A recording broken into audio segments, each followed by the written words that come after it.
டெல்லி சென்றுள்ள தமிழக பாரதிய ஜனதா தலைவர் நாகேந்திரன் மத்திய உள்துறை அமைச்சர் அமித்ஷாவை அவரது வீட்டில் சந்தித்து பேசினார். தமிழகத்தில் எப்படி உங்களுடைய யாத்திரை எப்படி இருக்கு, எப்போ முடியுது, அடுத்த என்ன பண்ண போறீங்க அப்படிங்கறதெல்லாம் கேட்டிருந்தாங்க.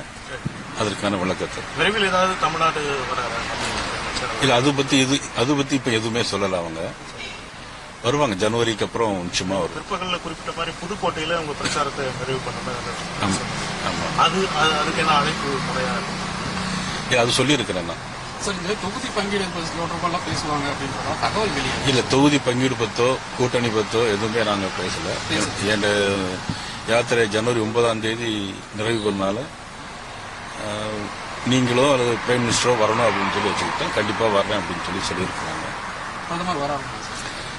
அவங்களுக்கு சொல்லியிருக்கிறேன், 2 பேர்ல யாராவது ஒருத்தர் வரணும் அப்படின்னு வர்றேன் அப்படின்னு.